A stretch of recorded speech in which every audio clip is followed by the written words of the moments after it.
أعوذ بالله من الشيطان الرجيم. بسم الله الرحمن الرحيم. الحمد لله رب العالمين،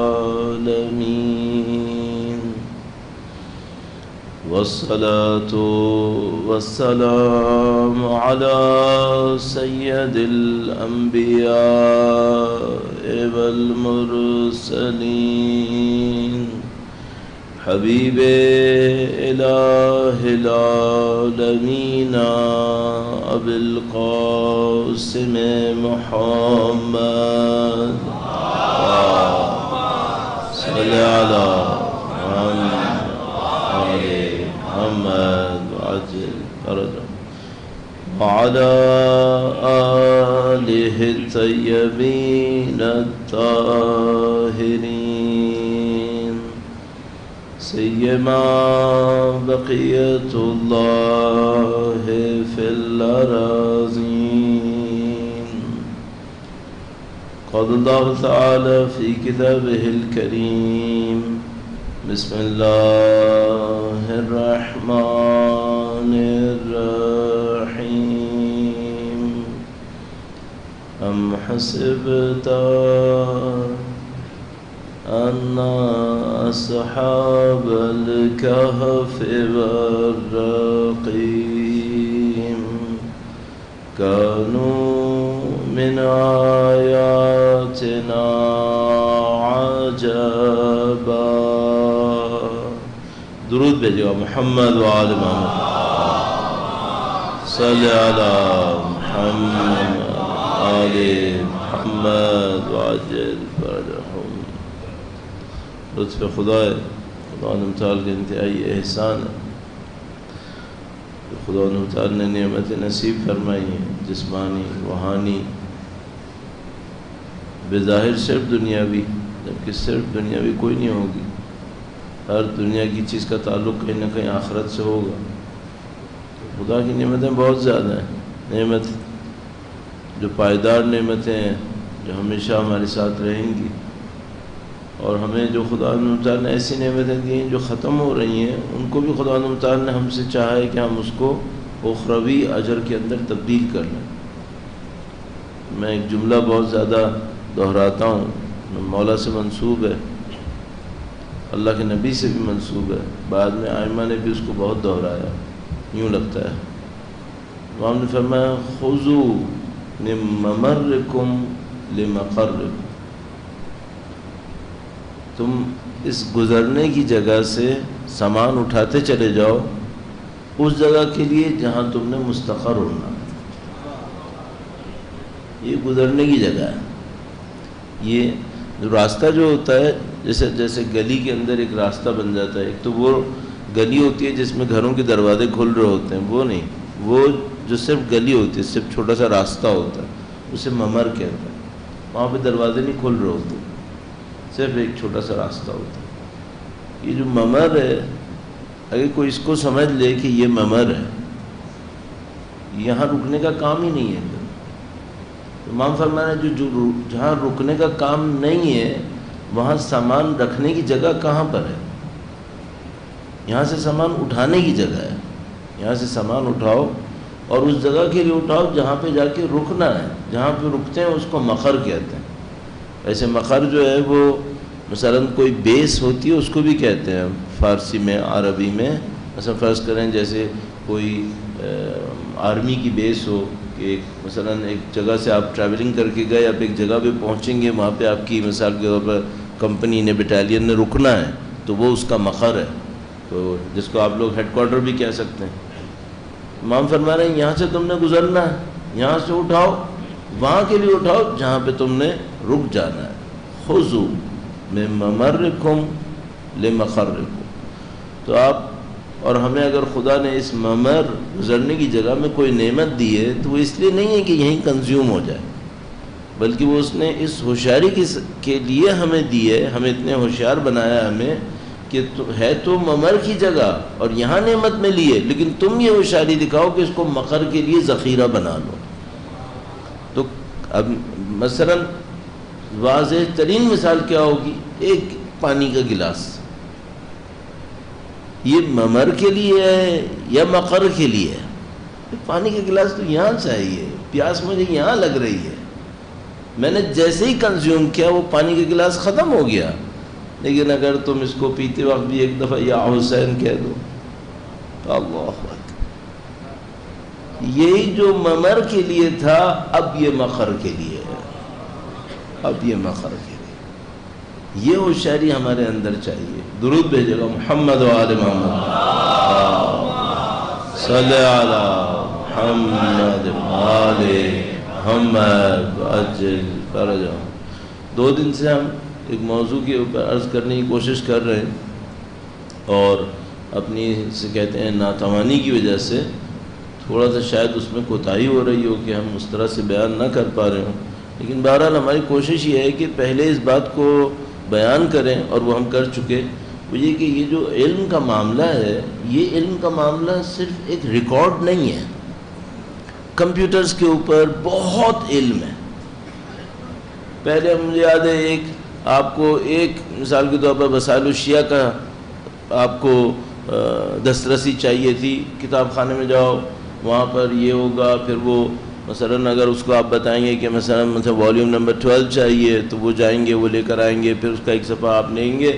اب تھوڑی دیر کے لیے آپ کے ہاتھ میں، اب آپ کیا کریں، نہ وہ آپ کے پاس اسکینرز ہیں نہ کچھ ہیں، بڑی جلدی آپ نے اس کو لکھنا شروع کیا۔ اگر 3 صفحے نکل آئے اور وہ 3 جلدوں میں تھا تو اب کتاب خانے والے سے آپ کہیں گے بھائی 3 دو، تو وہ 3 نہیں دے گا، 1 دے گا، پھر کہے گا لاؤ واپس دے کر آؤ، پھر دو۔ ایک کہانی تھی۔ خود خرید کے رکھو وہ ایک مشکل، کہ مثال کے طور پر کتابیں خرید لو تو پھر میں قوم میں پتہ نہیں کتنی کتابیں خریدیں، ہزاروں کتابیں خریدیں، لا ہی نہیں سکا، وہاں سے یہاں لانا مصیبت بن جاتی تھی۔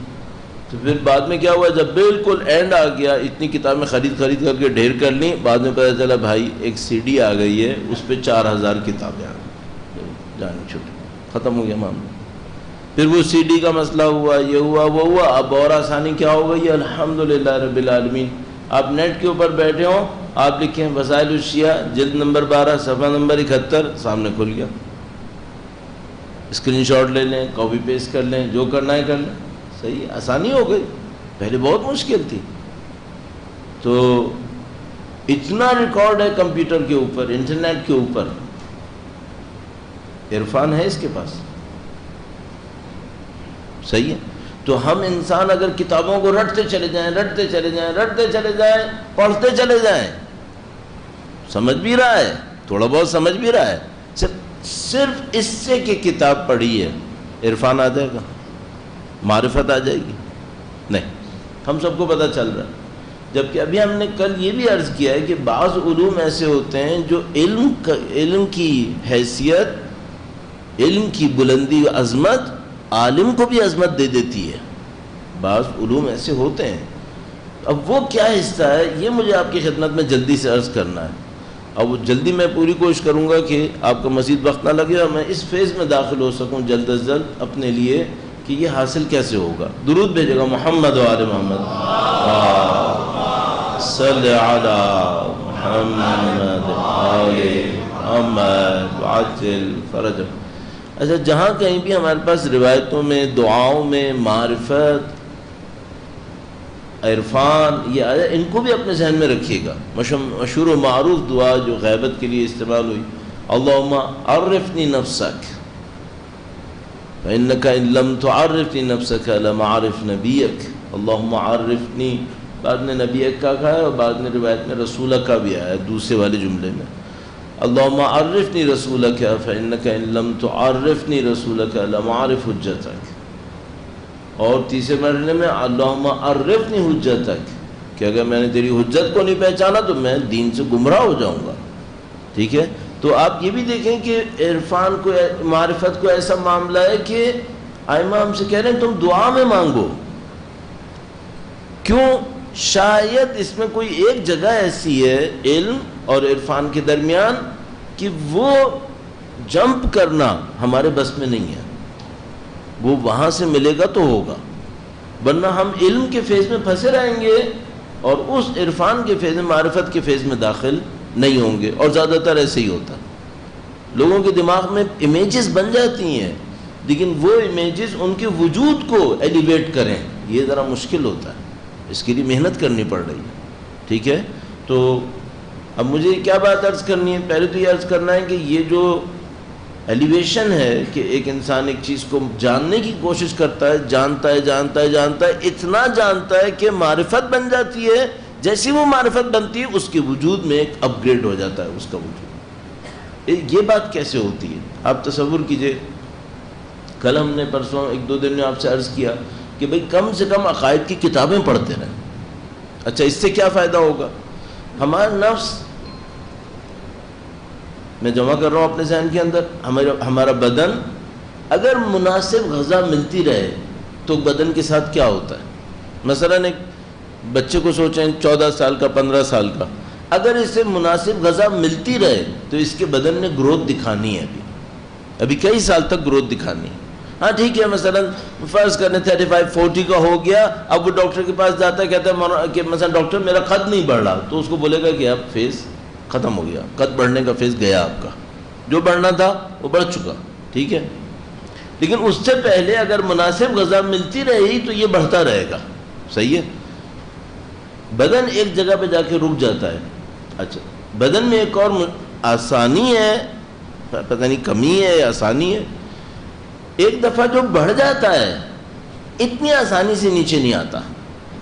مثلا ایک بچے سوچئے اس کا قد اچانک شوٹ کر گیا اور وہ ہو گیا 6 فٹ کا، اپنی عمر کے حساب سے زیادہ ہی ہو گیا، 6 فٹ ہو گیا. صحیح ہے،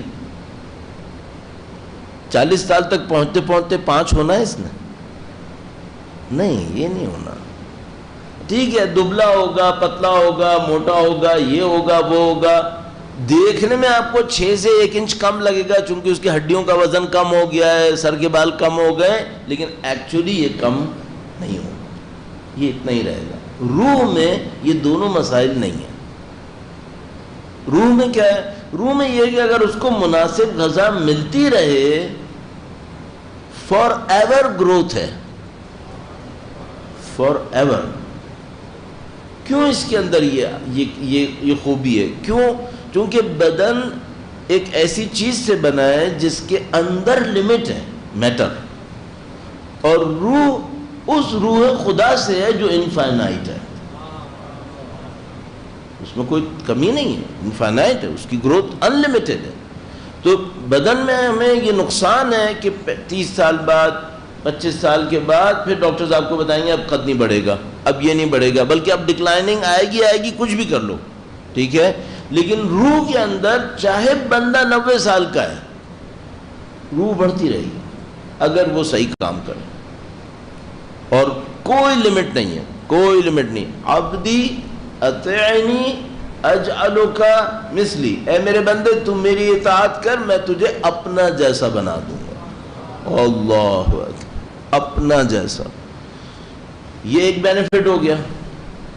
بس کبھی بھی ٹائم کے اعتبار سے گروتھ کے رکنے کا کوئی امکان نہیں ہے، آپ بڑھاتے رہیں. نمبر 2، کوئی لمٹ نہیں ہے، جہاں تک لے جانا ہے لے جائیں. نمبر 2، لیکن اب بدن میں کیا کوالٹی تھی؟ بھئی ایک بچہ مثلا 18 سال کی عمر میں اچانک شوٹ کر گیا، 6 فٹ کا ہو گیا، 6.5 فٹ کا ہو گیا، اگر ایسا ہو گیا ہو. اب مثلا 40 تک 5 کا نہیں ہوگا. روح میں ایسا نہیں ہے. روح میں 90 سال کی عمر کا انسان جس کی روح آسمان پہ پہنچی ہو، اب بھی اگر غلطی کرے گا روح چھوٹی ہو جائے گی. اس کو کہتے ہیں تنزل، نیچے آ جائے گی، اس کا زوال ہو جائے گا. یہ صحیح. بس روح میں 2 بڑی خوبیاں ہیں، فار ایور گروتھ ہے، ان لمیٹڈ گروتھ ہے. ایک بہت بڑی مشکل ہے، وہ کیا ہے؟ اس میں ڈکلائننگ بھی ہے، اور یہ بعض اوقات نان اسٹاپ گر جاتی ہے. پھر تو 90 سال کی محنت ایک رات میں برباد ہو سکتی ہے. اور یہ خدا نے کیوں رکھا ہے؟ چونکہ خدا نے بندے کو، انسان کو اسی آزمائش کے ساتھ خلق کیا تھا تاکہ جو اوپر جائیں وہ جسٹیفائڈ ہو اور جو نیچے جائیں وہ بھی جسٹیفائڈ ہو. اعلی علیین اور اسفل سافلین، دونوں کا امکان انسان کے اندر رکھا ہوا ہے، اور یہ امکان فار ایور ہے، یعنی چاہے 90 سال کا ہو چاہے 100 سال کا ہو، اس کے لیے امکان موجود ہے۔ 90 سال اس نے جرم میں گزارے، اب کسی نبی کے پاس آ کر کہے کیا میں ولی بن سکتا ہوں، کوئی نبی نہیں کہے گا نہیں بن سکتے، کہے گا بن سکتے ہو۔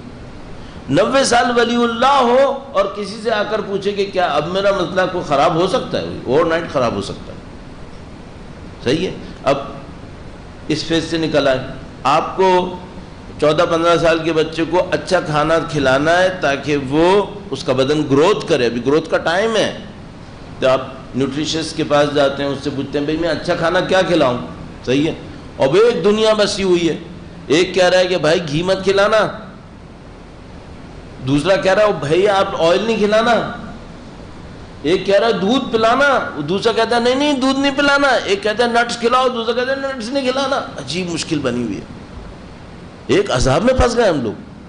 جب میں ویسٹرن کنٹریز نہیں گیا تھا تو میں سمجھ رہا تھا کہ ان کمبختوں نے پوری دنیا پہ ظلم کیا ہوگا، اپنی آبادی کو اچھا کھلاتے ہوں گے، بعد میں پتہ چلا بدترین کھانا کھلا رہے ہیں، اور بدترین کھانا وہ اس لیے کھلا رہے ہیں کہ ان کے یہاں میڈیکل انڈسٹری ہے، انشورنس فارمیسس اس انڈسٹری ہے ان کے لیے، ہمارے انسانوں کے بدن ان کے لیے لیبورٹری کے چوہوں سے بھی کے برابر قیمت نہیں رکھتے ہیں، اس پہ کما رہے ہیں وہ، یعنی چوہوں پہ تو ٹیسٹ کرتے ہیں نا، ہم پہ تو وہ بدبختی لا رہے ہیں جو ٹیسٹڈ ہے کہ بدبختی ہے، وہی کر رہے ہیں ہمارے ساتھ۔ تو میں تو گھبرا گیا باہر جا کر، یار یہاں سے میں بچ کے کیسے جاؤں گا۔ اچھا پاکستان میں تو چلو اپنا غریب ملک ہے، یہاں پہ اچھی بات یہ ہے کہ دیسی مرغی مل جائے گی، آپ ویسٹرن کنٹری میں چلے جاؤ ذرا ڈھونڈ کے دکھاؤ، تازہ دودھ کہیں سے ڈھونڈو، وہی پینا پڑے گا جو انہوں نے اپنی انڈسٹری میں دیا ہے۔ اب میں اس میں نہ جاؤں، آپ کہیں گے لوگ بات کم تھا، وقت کم تھا، لیکن آپ اپنے دماغ کو اور میں اپنے دماغ کو بالکل کھول کے رکھیں کہ بھئی ہماری اچھی غذا ہے کیا چیز، تاکہ ہم لوگ اس مصیبت میں نہ پھنس جائیں جس میں شاید بہت ساری انڈسٹریز پھنسا رہی ہیں۔ تو اب بچے کو آپ اچھی غذا کھلائیں گے تو اس کی روح، اس کا جسم بڑھے گا۔ اب اپنے روح کا مسئلہ کیا ہے؟ روح کا مسئلہ یہ ہے کہ یہ فار ایور بڑھ سکتی ہے، انلمیٹڈ جا سکتی ہے، صرف ایک فیصلہ کرنا ہے، اس کی غذا کون سی ہے، اس کی غذا کون سی۔ اچھا بھائی فوراً سب کا سادہ جواب کہے گا مولانا اتنی محنت کرنے کی ضرورت نہیں ہے، توضیح المسائل دیکھ لو، اس میں کچھ واجب لکھے ہیں، اس میں کچھ مستحبات لکھے ہیں، وہ واجب وہ مستحب ہم عمل کرتے رہیں گے، ہماری روح کی غذا طے ہو جائے گی الحمدللہ رب العالمین۔ ہاں یہ minimum to remain alive spiritually یہ پتہ چل جائے گا کہ اگر آپ کو اسپریچولی زندہ رہنا ہے، ٹھیک ہے، تو واجب آپ کو پتہ چل گئے، مستحب آپ کو پتہ چل گئے، منیمم پہ آپ نے عمل کر لیا، بیر منیمم، الحمدللہ آپ زندہ رہیں گے۔ لیکن میں آپ سے ایک سوال پوچھتا ہوں، کیا آپ نے کبھی دیکھا ہے یا نہیں دیکھا، میں کوئی نیوٹرل سائڈ لے کے بالکل سوال کر رہا ہوں اپنے طور پر، کہ مثلا بندے نے 20 سال 25 سال نماز پڑھی ہو اور اس کی معرفت میں اضافہ نہ ہوا ہو، آپ نے دیکھا ہے یا نہیں دیکھا؟ مثلا بندے نے، کل بھی میں نے عرض کیا تھا، پورا قرآن حفظ کیا ہوا ہے لیکن معرفت قرآن نہیں، یہ آپ نے دیکھا ہے یا نہیں دیکھا؟ بہت دیکھا۔ تو بھئی اس نے ظاہر میں تو واجب پہ عمل کر لیا تھا، مستحب پہ بھی عمل کر لیا کسی حد تک، لیکن معرفت پھر بھی نہیں بڑھ رہی ہے، نہیں آ رہی معرفت اس کے اندر۔ اس کا مطلب کیا ہے؟ یہاں پہ ایک اور چیز بھی ہے، وہ چیز کیا ہے؟ کل میں نے آپ کی خدمت میں عرض کیا تھا، اس کو تو آپ بالکل ٹرسٹ پہ لا کر، سب سے امپورٹنٹ کام یہ حقیقتوں کو جاننا اور حقیقتوں پر اپنے ایمان کو بڑھانا، یہ ہماری روح کو ڈیولپ کرے گی۔ اس کو مجھے عرض کرنا ہے، درود بھیجے گا محمد وآل محمد، صلی علی محمد محمد وعجل فرجہ۔ آپ نے درود پڑھا، ابھی درود میں جتنی بھی معلومات تھی، درود پڑھنے سے پہلے بھی آپ کو پتہ تھی یا نہیں پتہ تھی؟ پتہ تھی؟ کیا درود جو ابھی آپ نے پڑھا اس سے آپ کو کوئی نئی معلومات ملی ہے؟ نہیں، نئی معلومات نہیں ملی، تو آپ نے پڑھا کیوں؟ کیوں پڑھا؟ آپ نے دہرایا کیوں اس بات کو؟ آپ سے کہا گیا 34 مرتبہ کہو اللہ اکبر، جب آپ نے پہلی دفعہ کہا تھا اللہ اکبر تو آپ کو نہیں پتا تھا کہ اللہ اکبر ہے، تو 34 ٹائمز آپ نے کیوں کہا اللہ اکبر؟ یہاں پہ ایک پوائنٹ ہے، وہ کیا ہے؟ ایک معاملہ ہے آپ ایک حقیقت کو جانتے ہیں، خدا یہ بھی چاہ رہا ہے کہ جس حقیقت کو آپ جانتے ہیں اس کو بار بار دماغ میں لائیں اور دہرائیں۔ اس کا مطلب کیا ہے؟ اس کا مطلب یہ ہے کہ اگر کوئی شخص کسی حقیقت کو جانتا ہے، ایک دفعہ جاننا کافی نہیں ہے، اس حقیقت پر مسلسل غور کرنا، مسلسل دہرانا اس کو کچھ اور دینے والا ہے، کچھ اور دینے والا ہے۔ لا الہ الا انت سبحانک انی کنت من الظالمین ایک حقیقت ہے، قرآن کریم کی آیہ کریمہ ذکر یونسیہ حقیقت ہے۔ بہت بڑے عارف تھے، کچھ وقت پہلے انتقال ہوا، آغا عبدالکریم کشمیری، جس طرح آیت اللہ العظمیٰ بہجت سید علی قاضی کے شاگرد تھے، عبدالکریم کشمیری وہ بھی سید علی قاضی کے شاگرد تھے۔ ان سے کسی نے پوچھا کہ آغا صاحب کوئی انسان معنوی ترقی چاہتا ہے تو کیا کیا کرے؟ تو انہوں نے اس میں یہ ذکر یونسیہ کہا، لا الہ الا انت سبحانک انی کنت من الظالمین۔ تو اس نے پوچھا کہ کتنی مرتبہ؟ بہت کم بولتے تھے لیکن اصرار کرنے پر بولتے تھے، تو انٹرویو کرنے والے کو پتا تھا کہ میں جب تک اصرار نہیں کروں گا نا یہ بولیں گے نہیں۔ تو اس نے کہا کتنی مرتبہ؟ انہوں نے کہا کہ جتنا طاقت توانائی، اس طرح کی بات کہنے کا پھر بھی۔ تو انہوں نے کہا کم سے کم 400 مرتبہ، اگر کسی کمال تک پہنچنا چاہتا ہے تو 2000 مرتبہ روزانہ۔ اس کے بعد تھوڑی دیر بعد انہوں نے کہا کہ میں نے نہیں دیکھا اس سے کم پہ کوئی کہیں پہنچا ہو۔ اچھا، لا الہ الا انت سبحانک انی کنت من الظالمین 400 مرتبہ ایک ہی حقیقت بار بار دہراؤ؟ کہہ رہے ہیں ہاں کرو۔ اور جو کمال پہ پہنچنا چاہتا ہے وہ 2000 مرتبہ کہے۔ کیوں؟ اس کا مطلب یہ کچھ حقیقتیں ایسی ہیں جن کو دہرانے سے معنویت نصیب ہو رہی ہے، درود ان میں سے ہے، یہ درود ان میں سے ہے۔ اب دیکھیں یہاں پہ 2 اسٹیج ہو گئے۔ نمبر 1، جو میرے دماغ میں ہے وہ حقیقت ہے یا نہیں ہے؟ اب اگر حقیقت نہیں ہے اور میں اس کو 5000 مرتبہ دہراؤں کیا فائدہ؟ دہراتے رہو۔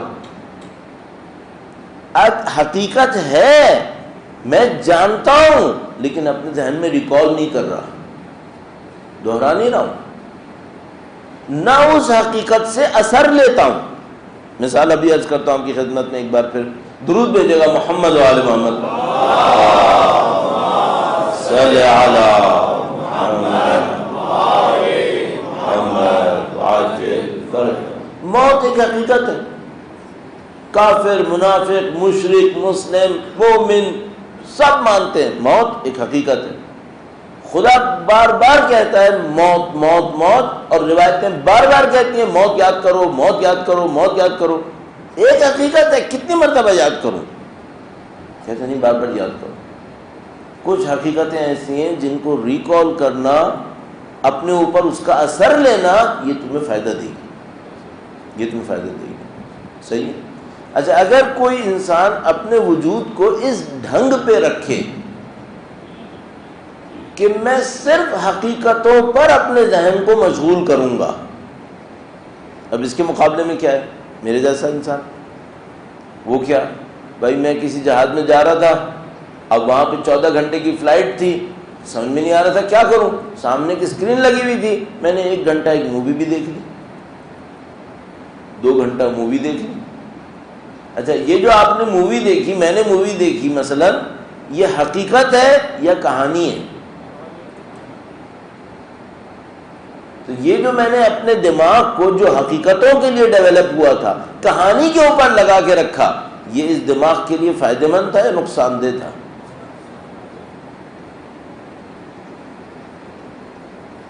اچھا جناب، یہ تو ہو گئی کہانی۔ اب ہوا یہ کہ میں تو دنیا میں گھوم رہا ہوں، میری ضرورت ہے مثلا 20، لیکن میری ہرس ہے 2000۔ اور میں اپنی حرص کے پیچھے اپنے دماغ کو دوڑائے جا رہا ہوں. صحیح ہے؟ یہ میں حقیقت کے پیچھے دوڑ رہا ہوں یا سراب کے پیچھے؟ سراب کے پیچھے. یہ میری روح کے لیے فائدہ مند ہے؟ نہیں. یہ میں نے نقصان اٹھایا، میں نے گھاٹا اٹھایا. اب آپ تصور کیجئے گا ہمارا دماغ کہاں پر ہے. کیوں یہ لوگ اتنے تیز تھے؟ مثال کے طور پر علامہ طباطبائی کا شاید میں نے کل پرسوں کہیں تذکرہ کیا کہ وہ جو لکھا کرتے تھے تو اس میں نقطے نہیں لگاتے تھے. پہلے پورا صفحہ لکھ لیتے تھے بغیر نقطے کے، پھر واپس جا کے کٹ کٹ نقطے لگاتے ہوئے پورا صفحہ آخر تک لاتے تھے. کسی نے پوچھا کہ آغا صاحب یہ اتنی ذہنی مشقت ہے کہ پہلے آپ بغیر نقطوں کے لکھیں گے پھر دوبارہ پیچھے جا کے نقطے لگاتے ہوئے آئیں گے آپ، تو یہ آپ اکٹھے نقطے کیوں نہیں لگا لیتے؟ کہنے لگے کہ میں نے کیلکولیٹ کیا ہے، اگر نقطے ہر دفعہ لگانے پہ پین ہلاتا ہوں تو جو ٹائم لگتا ہے اس میں 2 منٹ کا فرق پڑ رہا ہے. تو یہ 2 منٹ کیوں ضائع کروں؟ صحیح ہے؟ ان لوگوں نے اپنے دماغ کو ٹیون کیا ہوا تھا صرف حقیقت کے اوپر، صرف حقیقت کے اوپر. اس نے ان کے دماغ کو یہ کیپیسٹی دی ہوئی تھی کہ غیر معمولی سوچ سکتے تھے، ایکسٹراڈنری سوچ سکتے تھے. ہم لوگوں کے دماغ نعوذ باللہ تعالی ٹیون ہو گئے. آپ کہیں گے غیر حقیقت سوچنے پہ؟ نہیں، نہ سوچنے پہ. نہ سوچنے پہ. یہ کیسے؟ Attention deficit. یہ کیا ہے؟ کیوں آپ 1 گھنٹے سکون سے کہیں نہیں بیٹھ پاتے؟ 2 منٹ کے لیے آپ اور میں کہیں پہ فارغ ہوتے ہیں، فوراً ہمارا دل چاہتا ہے کچھ کروں، موبائل نکالوں. اور کسی بچے سے آپ ذرا موبائل لے لیجئے، بچے بڑے جس کی سے لے لیں اور پھر دیکھیں اس کی زندگی میں کیا طوفان مچا ہوتا ہے. سوچنے کا وقت ختم ہے. اچھا اگر ہمارے دماغ نہیں سوچ رہے یا جن چیزوں پہ سوچ رہے ہیں وہ حقیقت نہیں ہے، مثال ویڈیو گیم کھیل رہا ہے، یہ جو دماغ اس کا لگا ہوا ہے ویڈیو گیم پر، یہ حقیقت ہے. ہم تو جو دنیا میں لوگ کہہ رہے ہیں حقیقت ہے اسے کہہ رہے ہیں حقیقت نہیں ہے، یہ مجاز ہے. روایتیں ہم سے کہہ رہی ہیں کہ تم یہ بلڈنگز وغیرہ دیکھ رہے ہو، یہ دنیا کی شان و شوکت دیکھ رہے ہو، لوگوں کا آنا جانا دیکھ رہے ہو، یہ حقیقت نہیں ہے، یہ ختم ہو جائے گا، یہ مجاز ہے.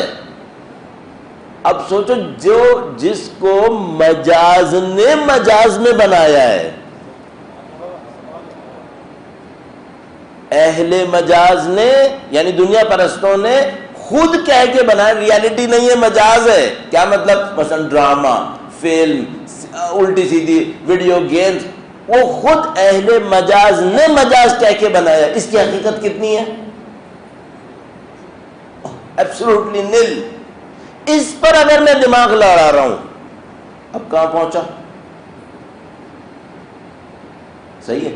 اچھا اب اس کے مقابلے میں کیا ہے؟ اس کے مقابلے میں یہ ہے کہ مجھے یہ پتہ ہے کہ ایک موت ہے، وہ حقیقت ہے یا مجاز ہے؟ حقیقت، 100% حقیقت. یہ آواز بلند سر آواز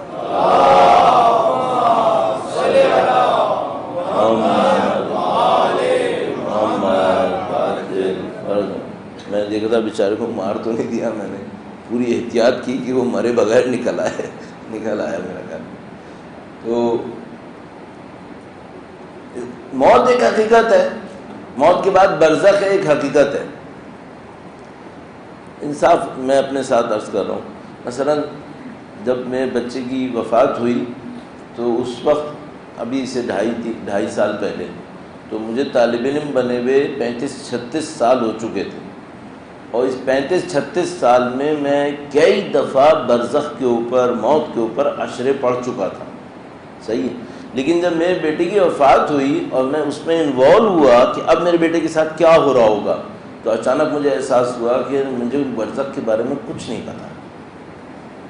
جبکہ وہ ایک حقیقت ہے، اور وہ حقیقت ہے جس کو مثلا میرا بیٹا فیس کر رہا ہوگا ابھی، اور میں نے فیس کرنا ہے، ظاہر صحیح ہے، جبکہ اتنی بڑی حقیقت موجود تھی جاننے کے لیے، اور پھر بھی میں مجاز کو جاننے کے لیے آگے پیچھے بھاگ رہا تھا، صحیح، تو مجھے معرفت ملے گی پھر؟ یہ وجہ ہمیں معرفت نہیں مل رہی ہے، ہمارے دماغ یا نہ سوچنے پہ ٹیون ہو گئے ہیں، یا غلط اور غیر حقیقی چیزوں کو سوچنے پہ ٹیون ہو گئے، یا وہ غیر حقیقی جن کو خود اہل دنیا کہہ رہے ہیں کہ یہ غیر حقیقی ہیں، یا وہ غیر حقیقی جن کو ہمارا دین کہہ رہا ہے کہ حقیقت نہیں ہے۔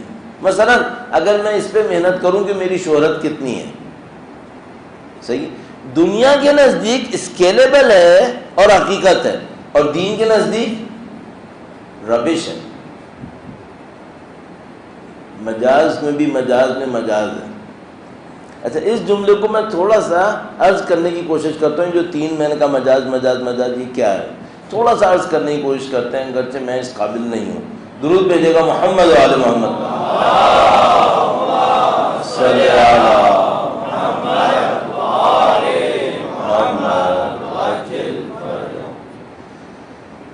خدا حقیقت ہے،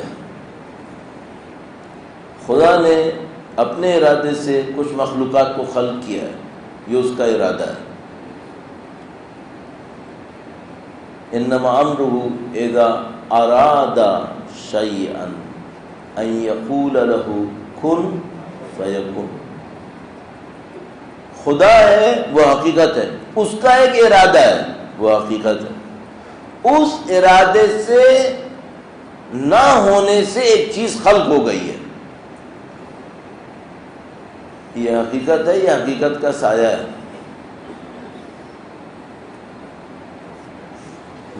مثلا ہم انسان اس ارادے سے خلق ہو گئے، ہم حقیقت ہیں، یہ حقیقت کا سایہ ہے،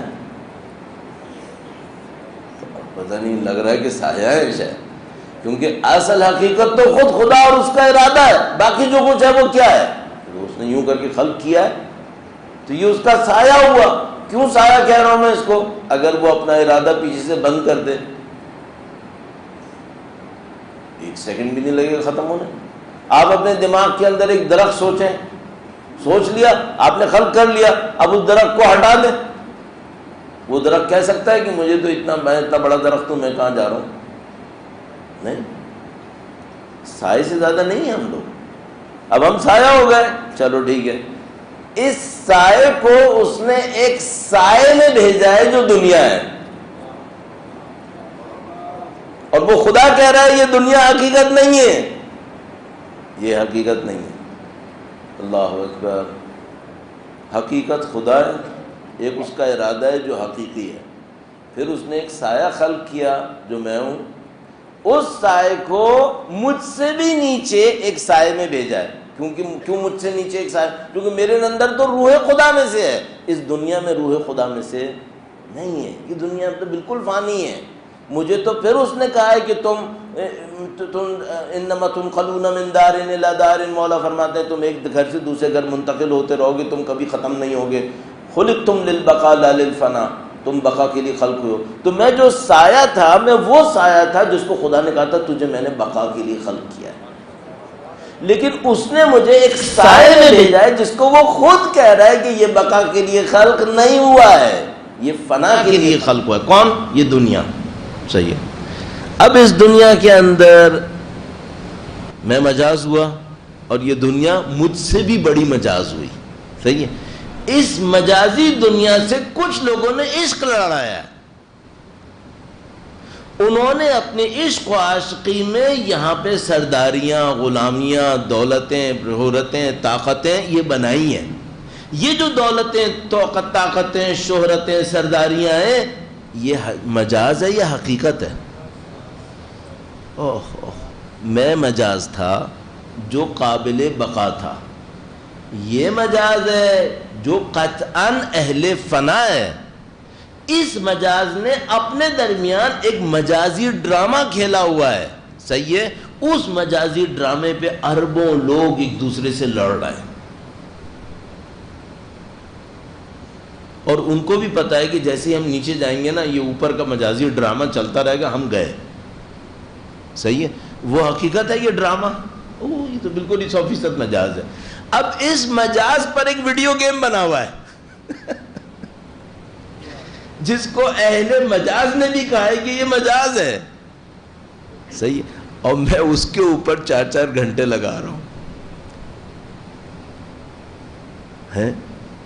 اب بتائیں معرفت کہاں ہے؟ اچھا چلیے وہ ویڈیو گیم سے نکل آتے ہیں. اہل مجاز نے ایک گیم بنایا ہوا ہے، اس میں ایک طاقت ہے، دولت ہے، شہرت ہے، اس کے 5 مرلے ہیں، اس کے 4 کنال ہیں، اس کے پتہ نہیں کتنے ایکڑ ہیں، اس کے اتنے ہیکٹر ہیں، اس کی اتنی انڈسٹری ہے، اس کے اتنے بینک ہیں. میں مجاز تھا قابل بقا، یہ دنیا مجاز تھی قطعاً اہل فنا. اس کے ٹکڑے حصے بکھرے ہوئے میں ان حصوں بکھروں کی ملکیتوں پر بھیڑیوں کی طرح ایک دوسرے سے لڑ رہے ہیں. یہ جنگ اصلی ہے. اس میں حسرت سے دیکھ رہا ہوں کاش میں بھی اس جنگ میں جیت جاتا. یہ حسرت اور یہ محبت اس مجاز سے یہ مجھے معرفت دے گی. اب یہاں پر ہم ایک اور پوائنٹ پہ شفٹ ہوتے ہیں. وہ کیا؟ ہمیں خلق کیا تھا حقیقتوں کے لیے نہ مجاز کے لیے. اب میں آپ سے ایک بات پوچھتا ہوں، محبتیں کسے دینی تھیں؟ حقیقت کو یا مجاز کو؟ حقیقت کو. خدا نے ہم سے کہا تھا الایمان حب للہ والبغض للہ. ایمان یہ کہ اللہ سے کی خاطر محبت کرو، اللہ کی خاطر دشمنی کرو. صحیح؟ یعنی محبتیں جو میرے قلب کے اندر ہیں یہ میرے ایمان کا مین کمپوننٹ ہے. صحیح ہے؟ اچھا اب میری محبت آئی ہے کس کے اوپر؟ اسلام آباد میں ایک 15 منزلہ عمارت ہے، اس کے اندر ایک کھوکھا ہے 1500 فٹ کا. میری محبت اس پہ آئی ہے. اس محبت کے ہوتے ہوئے معرفت آنی ہے.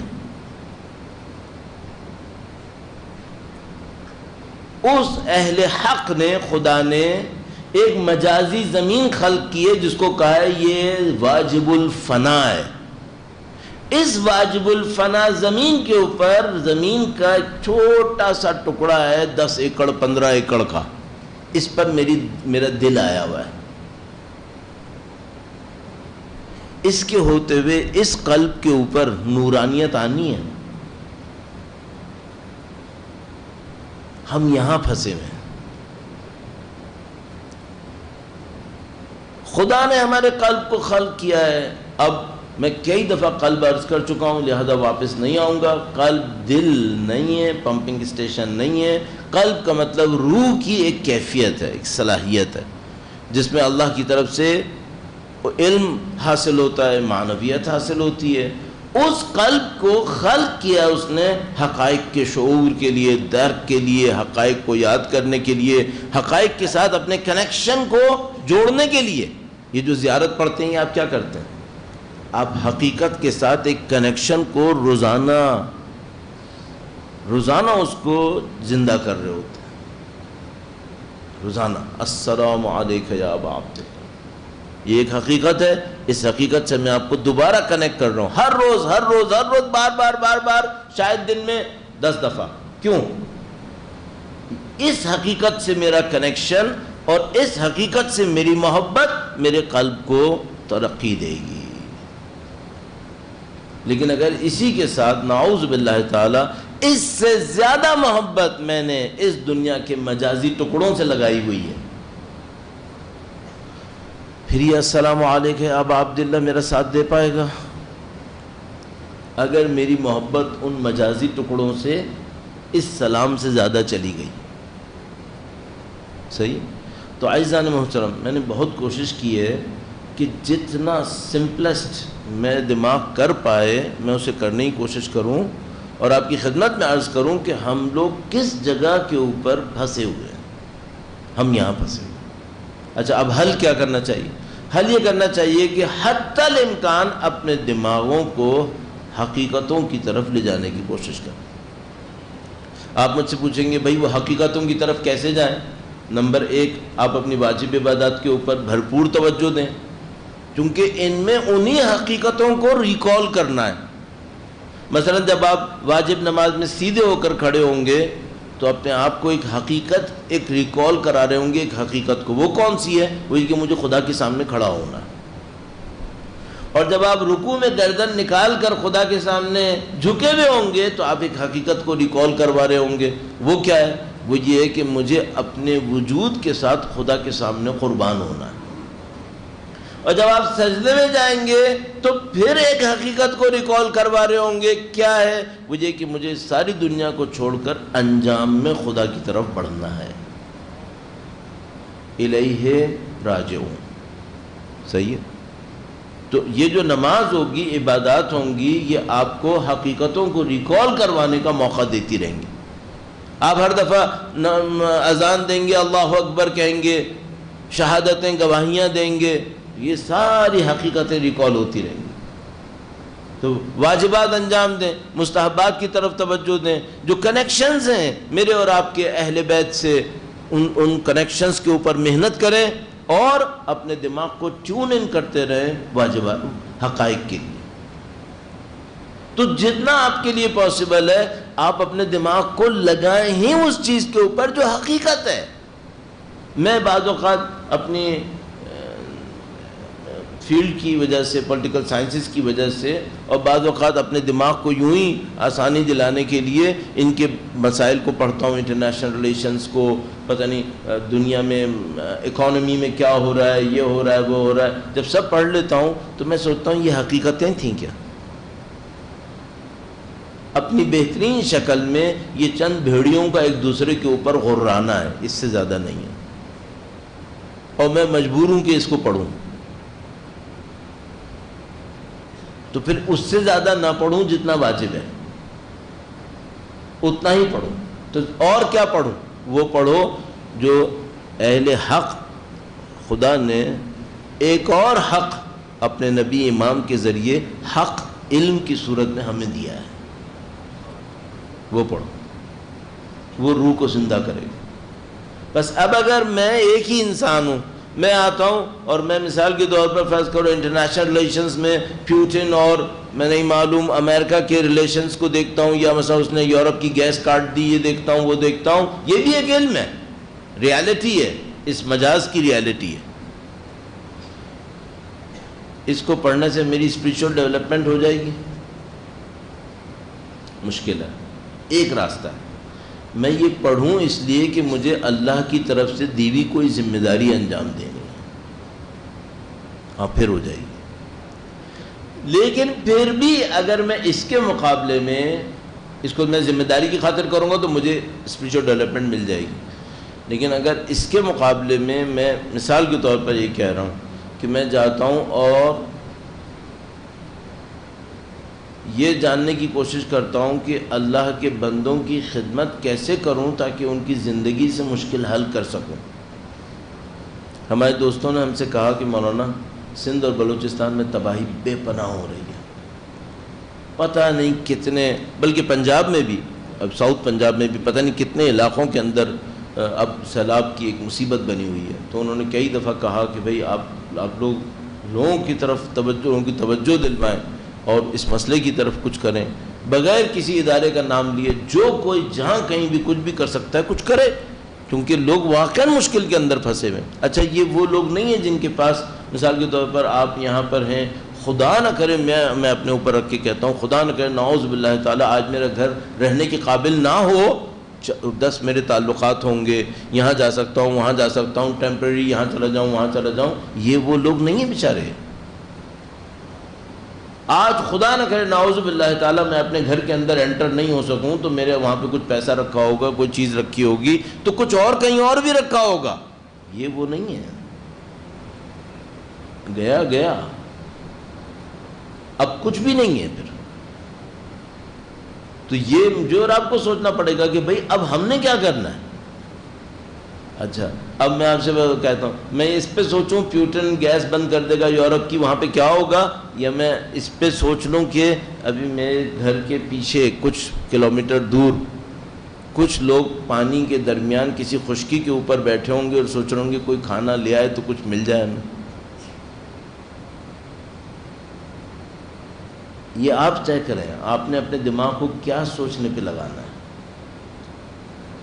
اور جس طرح سے آپ اپنے دماغ کو لے کے چلیں گے وہی قلب سے کنیکشن دے گا، اور وہی قلب آپ کو مجھے معرفت کی طرف لے کے جائے گا. کل اس کے اندر پیوریفیکیشن کا تھوڑا تذکرہ کرنا ہے کہ یہ جو تزکیہ نفس ہے اس کا کیا کردار ہے. اس کے اندر کوئی اس کا کردار ہوگا یقیناً، ورنہ معرفت اس کے بغیر نصیب نہیں ہوتی ہے. اس طرح سے ہم اور آپ اپنی زندگی کے اندر بہتریاں لا سکتے ہیں. اللہ کی شان ہے، اس کی عظمت ہے کہ اس نے ہمیں اپنے ارادے سے خلق کیا ہے. ہم ایک سائے سے زیادہ نہیں ہیں، اس کے باوجود اس سائے کو یہ حق دیا ہے کہ وہ خدا سے مانگ سکے. وہ کیسے؟ وہ قادر متعال ہے اور ہم سے کہتا ہے کون ہے جو مجھے قرض دے. وَمَن يُقْرِضُ اللَّهَ قَرْضًا حَسَنًا، کون ہے جو اللہ کو قرض دے تو وہ بڑھا بڑھا کر اسے دے گا. یا اللہ، میں اپنے وجود میں ایک سائے سے زیادہ نہیں ہوں جو تیرے ارادے کا سایہ ہے. میرے پاس کوئی بھی طاقت ہوئی وہ تیرے ہی ارادے سے مجھ تک آئی ہے، اور میرے پاس اب بھی جو کچھ ہے سوائے تیرے ارادے کے سائے کی کچھ نہیں ہے. تو ان تمام چیزوں کا مالک ہے، اور اس کے بعد مجھ سے کہتا ہے تم جو سایہ ہو کیا مجھے قرض دو گے؟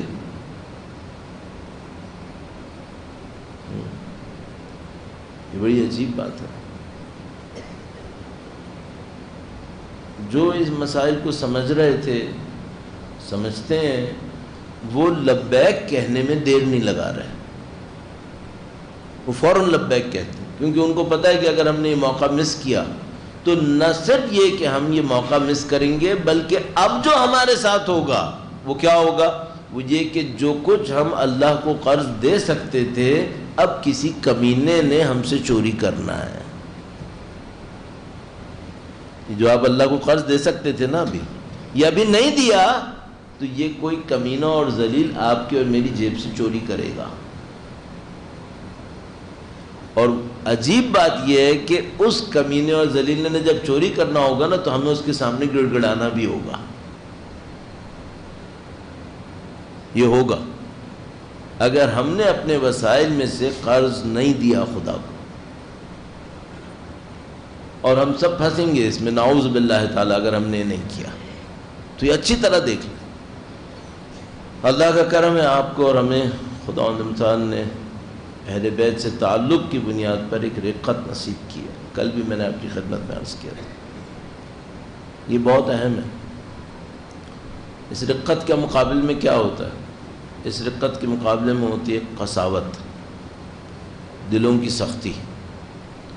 تو پروردگار کا احسان ہے کہ اس نے ہمیں دلوں کی سختی سے بچا لیا اور رقت قلب نصیب کی. بعض اوقات ہم لوگ جو پڑھنے والے ہوتے ہیں وہ دوسروں کو رلا پاتے ہیں، خود نہیں رو پاتے. میں سوچتا ہوں بہت بڑی بدبختی ہوگی کہ میں دوسروں کو تو رلا لوں اور اپنے دل میں خود نہ رو سکوں. یہ مجھے نہیں کرنا چاہیے. بعض اوقات میرا دل چاہتا ہے کہ میں مصائب آپ کے لیے نہ پڑھوں، مصائب اپنے لیے پڑھوں، کیونکہ آپ رو لیے اور میں نہیں رویا تو مجھے کیا ملا؟ ٹھیک ہے آپ کے آنسو مجھے بھی ثواب دیں گے، لیکن میں کیوں نہ روں؟ میں کیوں اپنے آپ کو اس فضیلت سے محروم کروں؟ مجھے بھی تو فضیلت چاہیے. تو اس کا ایک راستہ ہے کہ دونوں مل کے روئیں. محرم کے ایام میں اہل بیت کا قافلہ ہے. حقیقت یہ ہے کہ ہم لوگ مصائب کو سن سن کر مصائب کے عادی ہو گئے. مصائب کے عادی ہو گئے. ورنہ اگر آپ اور میں صرف تصور میں سوچیں کہ خاندان نبی بازاروں میں ہو، کسی کے لیے کوئی موقع بچتا نہیں ہے. اللہ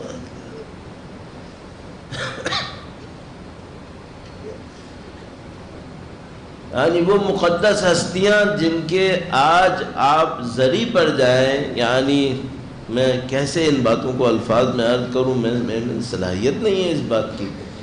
لیکن مثلا اگر آج آپ جائیں شام اور دمشق میں بی بی کے روضے کی طرف آپ بڑھ رہے ہوں اور ایک خاص جگہ کے بعد آپ کے پاؤں میں جوتے ہوں تو آپ کو خود شرم آئے گی کہ میں علی کی بیٹی کے دربار میں جاؤں جوتے پہن کر، یہ میرے لیے ممکن نہیں ہے. تو آپ فوراً جوتے اتار دیں گے. ہمارے یہاں بھی آج یہ ادب ہے ابھی لوگوں کے درمیان کہ اگر ممکن ہوتا ہے تو مثال کے طور پر اگر زیارت پڑھ رہے ہوتے ہیں تو ہم لوگ سروں کو جھکا لیتے ہیں کہ مثلا عظیم ہستیوں کا تذکرہ ہو رہا ہے، سروں کو جھکا لینا چاہیے. اور ہمارے پاس روایت موجود ہے کہ جب محشر کا دن آئے گا اور بی بی سیدہ میدان حشر میں تشریف لائے تو منادی ندا دیں گے کہ اے اہل محشر سروں کو جھکاؤ. اور عزیزو ہمارے پاس روایت پڑھی جاتی ہے کہ جب مدینے میں بی بی زینب کبریٰ سلام اللہ علیہا سوار ہونے لگیں تو 18 جوان کھڑے تھے. ابو الفضل تشریف لا رہے ہیں، حضرت علی اکبر تشریف لا رہے ہیں اور لوگوں سے کہہ رہے ہیں عقیلہ عرب تشریف لا رہی ہیں. اب 11 محرم کا دن آیا ہے، امام زین العابدین سوار نہیں ہو پا رہے ہیں. بی بی زینب کبریٰ تشریف لاتی ہیں، کہتی ہے سجاد میں تمہیں سوار کروں گی. اور جب سجاد کو بھی سوار کر لیا اب مقتل کی طرف مڑ کے دیکھا اور کہا مجھے کون سوار کرے گا.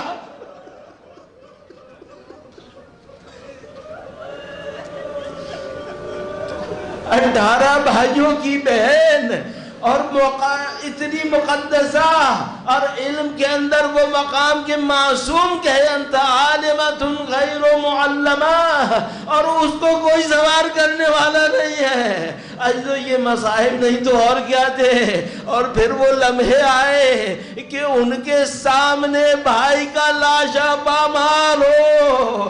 مجھے بی بی زینب کے مصائب اگر عرض کرنے ہوں تو میں کہوں گا یہ ایک منظر انسانوں کے وجودوں کو ختم کرنے کے لیے کافی ہے کہ جب تمام لاشیں اٹھا لیے گئے اور زمین پر صرف سید الشہداء کا لاشا رہ گیا. اب یہ لاشا پامال ہو رہا ہے اور بی بی دیکھ رہی ہے اور فرما رہی ہے اے میرے بھیا سب کا کوئی وارث ہے، تیرا کوئی وارث نہیں ہے.